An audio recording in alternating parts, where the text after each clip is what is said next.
भारत में गुलामी की कहानी कई सदियों पुरानी है, जो विदेशी आक्रांताओं के आगमन से शुरू होती है।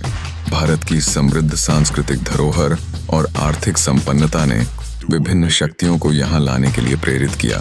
शुरुआती आक्रमणकारियों ने भारत की भौगोलिक और सांस्कृतिक विविधता को देखकर इसे अपने लिए एक लाभदायक भूमि समझा।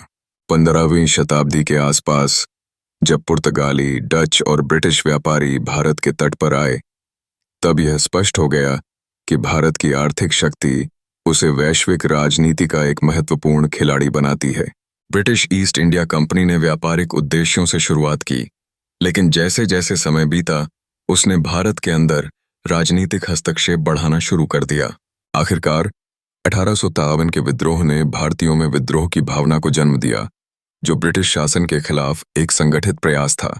हालांकि यह विद्रोह असफल रहा, लेकिन इसने भविष्य में स्वतंत्रता की जन जागरूकता को बढ़ावा दिया। 1858 में ब्रिटिश राज ने औपचारिक रूप से अपने नियंत्रण को स्थापित किया और भारत को सीधे ब्रिटिश क्राउन के अधीन कर दिया। ब्रिटिश शासन का समय भारतीय इतिहास में सबसे काले अध्यायों में से एक माना जाता है। 1827 से लेकर 1947 तक लगभग 79 वर्षों तक ब्रिटिश सरकार ने भारत पर शासन किया। इस दौरान भारत की जनता ने कई कठिनाइयों का सामना किया, जिसमें भयंकर अकाल, बढ़ती महंगाई और अत्यधिक कराधान शामिल थे। ब्रिटिश सरकार ने भारत के संसाधनों का शोषण किया और भारतीय संस्कृति, शिक्षा और सामाजिक ढांचे को प्रभावित किया। शिक्षा में हस्तक्षेप के माध्यम से ब्रिटिशों ने भारतीयों के बीच एक नई सामाजिक परिकल्पना विकसित की, जो भारतीय संस्कृति को कमजोर करने की दिशा में थी। भारत के स्वतंत्रता संग्राम में महात्मा गांधी, नेहरू और सुभाष चंद्र बोस जैसे नेताओं ने महत्वपूर्ण भूमिका निभाई। अंततः 15 अगस्त 1947 को भारत ने ब्रिटिश शासन से मुक्ति पाई और एक स्वतंत्र राष्ट्र के रूप में उभरा।